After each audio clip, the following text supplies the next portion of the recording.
The United States' greatest challenge is maintaining its global relevance as the greatest country in the world, as in all areas it has begun to be surpassed by other nations. Economically, the nation is being surpassed by China. For wealth per capita, the U.S. is not close to the top. In quality of life, the nation is being surpassed by Scandinavia. And as a military leader, the nation is becoming increasingly less threatening.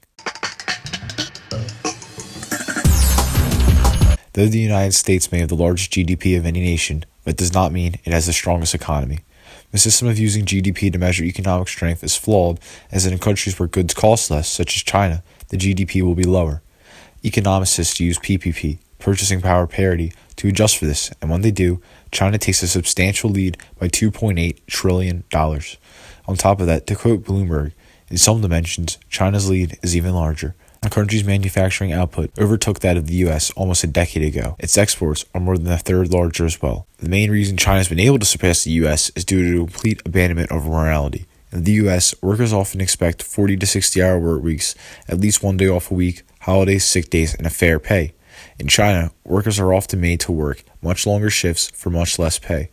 And in China, many are forced to work in what is essentially slavery. So the challenge for the United States is somehow managing to become a bigger economic powerhouse than China without sacrificing morality. Finally, the average income per capita in the United States is $59,000, which is just 42% of the per capita income of Liechtenstein. And in a list of countries by their per capita income, the United States ranks only 20th, when, to remain the greatest country in the world, it should be at number 1.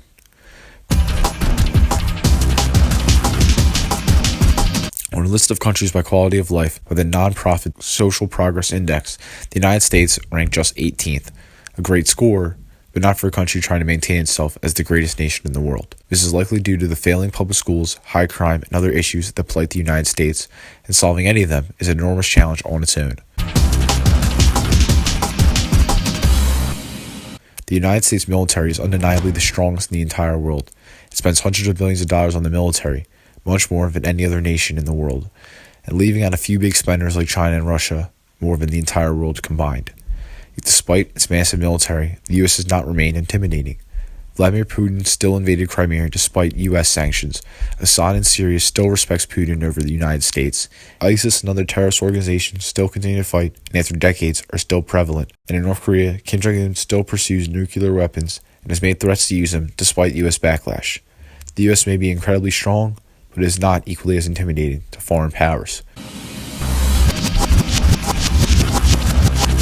In conclusion, the U.S.'s biggest challenge is remaining relevant, as in many aspects of society, it is being surpassed by other nations.